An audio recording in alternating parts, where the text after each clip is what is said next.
On behalf of the council, we want to express our appreciation to each of you. You are a good-looking group, and we appreciate the warmth and support that we've felt this evening. You know, over my career, I've had the opportunity to work with public officials at all levels of government, town, county, state, federal.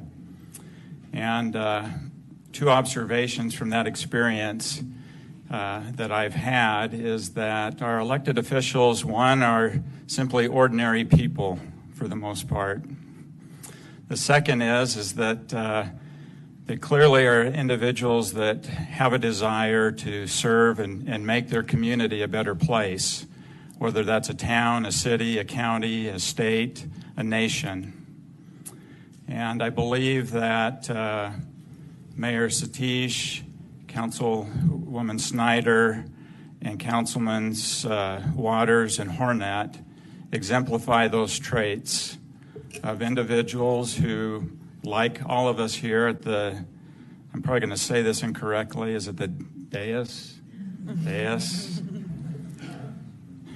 We're ordinary people that want to make our community a better place. I was visiting with a student from Ironwood High School, and she mentioned about Mary Snyder's involvement at the school, and that Mary was a member of the Hall of Fame. That was something that I was not aware of. I thought of Hall of Fame individuals as being football players and basketball players and so on and so forth. And I don't know what other members of our community have had that distinct honor, but I think it speaks to Mary Snyder and her devotion to our community over what probably is decades in terms of just her focus on young people in our community. And so I'm appreciative of Mary in that regards, and that's one of the memories that I'll have of Councilwoman Snyder. I was canvassing one evening near Woodburn and Rancho Vistoso, and the early ballots had already gone out, so the reception that you would receive at the door was beginning to change. And on this particular doorstep, the gentleman opened the door, and he told me that he had already voted, which was usually an indication that the vote had not come our direction. But he quickly followed that up with that how much he loved Lou Waters. And I really sensed and felt the affection that this individual had for Lou and for his service on the council.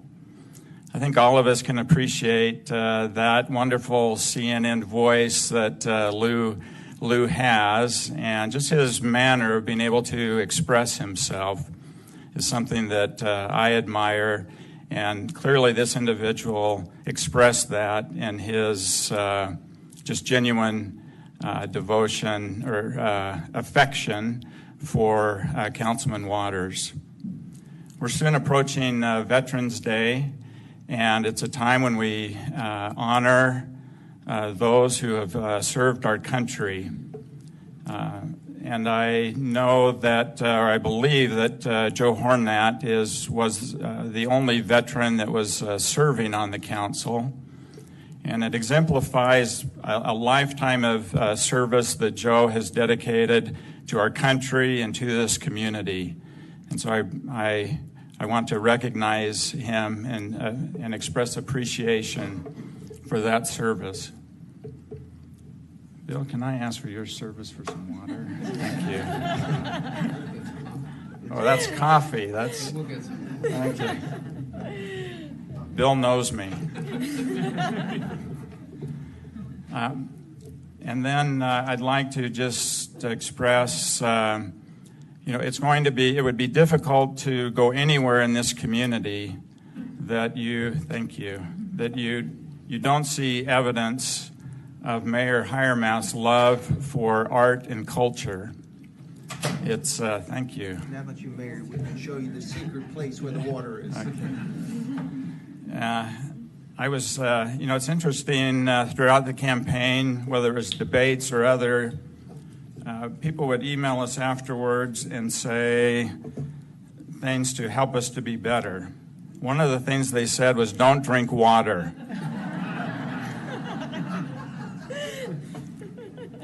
Sorry. Anyway, to go back to Mayor Hiremath, you cannot go any place in this community and not see the positive influence that Mayor Hiremath has had in terms of arts and culture. And as I've been visiting with Mayor Honey and Mayor Rothschild and other leaders within our region, they've all spoken admirably of the service of Mayor Hiremath and of his leadership at the regional level, his vision for the region. And so I wanted to share that with the community because I think that's a part of the service of Mayor Hiremath that probably was not something that was known to the community. I would also add that I admire anyone who serves in elected office. We can't begin to appreciate the time and energy and sacrifice that these four individuals have made over the eight plus years of their service. And I, for one, am grateful for that. I also want to say that in this transition time from the election of August 28th to our swearing in today, that Mary and other staff members, what this has meant for them is just a lot of additional work because they've been providing us with materials, have been meeting with us at times that are convenient for us, that for Josh and I and Melanie and Joyce, who have various responsibilities that we haven't quite shifted to this new responsibility. And I'd just like to express my appreciation to Mary and other staff members who have really gone out of their way to help us to hit the ground running. We're not quite there yet. Admittedly, it's a steep learning curve, but we're climbing that curve as quickly as we can. But I want to express my appreciation to them, and we look forward to working with them. And we also look forward to working with Steve, Bill, and Rhonda. And it's our greatest desire to serve all of the members of our community. And we know that it takes collaboration and cooperation and civility to make that happen. There clearly will be times when we don't fully agree on everything, and that's fine. But we certainly can be civil and collaborative in our efforts to serve you. In one of the orientation meetings, we were handed what was probably about a 3-inch book that was the town's budget. And the one page that caught my eye didn't have anything to do with the budget. And I ripped it out, and it's the organization chart for the town. And what caught my eye is at the top of this chart is Oro Valley residents, you.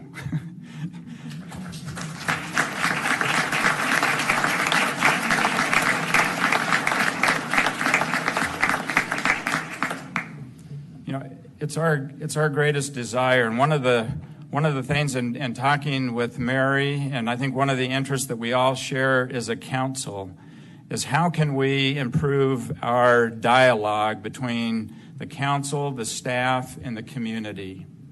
And I don't know that there's necessarily any magic answers, especially when you start talking to attorneys and open meeting laws and so on and so forth.